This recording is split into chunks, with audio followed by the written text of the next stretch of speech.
Hello and welcome to the Index Sports Show for October 22nd. I'm Blake Toppmeyer, Editor-in-Chief of the newspaper. And as always, Jack Nicholl, Sports Editor. And this week we have the two captains from the women's soccer team, Katie Hinrichs and Theresa Bauler. Earlier this year we had Coach Mike Cannon on the Index Sports Show, and at that time the women's soccer team was 2-2-2 on a 9-game winning streak since then. We'd like to think that the Index Sports Show sparked your success, but that probably wasn't what happened.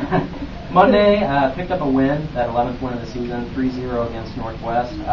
Theresa, what was going well for the team on Monday in that win? We just really seemed to click. We played them before, we knew what to expect, and we knew we had to come out hard and take it to them. Katie, going back to the 9-game win streak, what has really been working well for the team lately?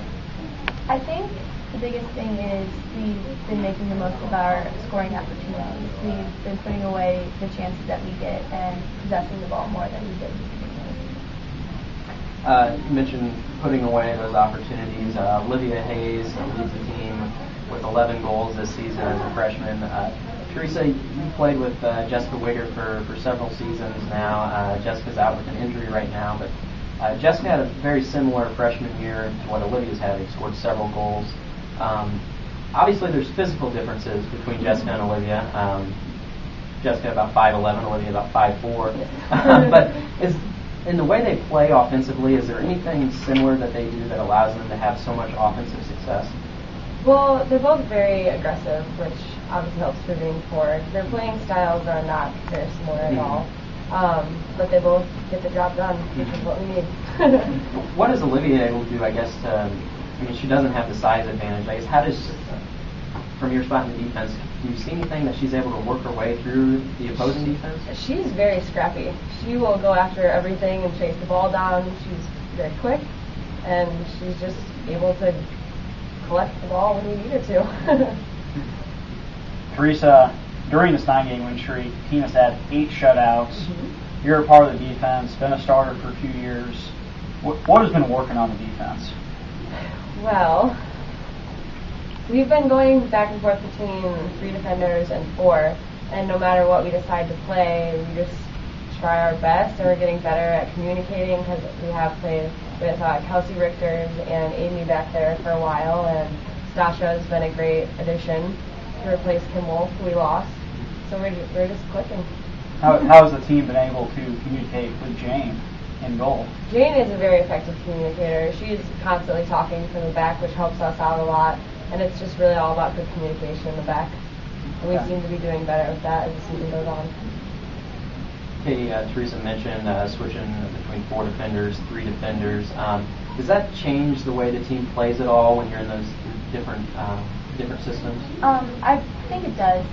When we play 3-5-2, it allows one of our center mids to be more attacking, and we kind of have an extra force in the offense. Right. But then when we play 4 in the back, we're very, very good in the defense. So it's good having 2 systems that work very well, but we kind of adjust to what we need to as the game goes. So both have been working really well. Katie, going back to Jessica Wigger, I saw her warming up on the sideline during the game on Monday.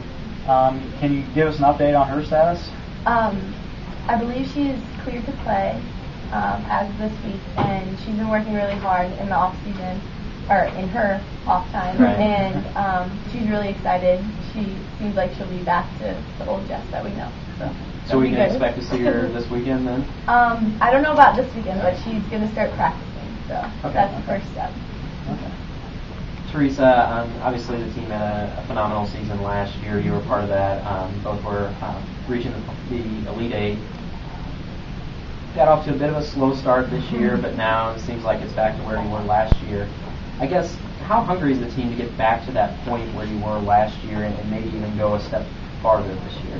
Well, that's always our ultimate goal. I mean, greatest cliche, you know. Right. But we usually just take it one game at a time. Our next game is always the most important game for us, and we just take it step by step, and hopefully we'll step on up. Katie, talking about the next 2 games now, you have Missouri Southern and Missouri Western coming up this weekend. Can you just preview what we're going to see with them? Both teams are going to be very aggressive, especially since we have played them before and beat them both. So we just need to be playing how we've been playing, possess the ball, and play with heart like we have. So it should be a good matchup. Well, Theresa, Katie, thank you both for coming on the show this week. Again, the women's soccer team field 11-2-2 for the season, playing Mo Southern and Missouri Western this weekend. And Jack, as always, thanks for being on the show. And you can catch us again next Thursday.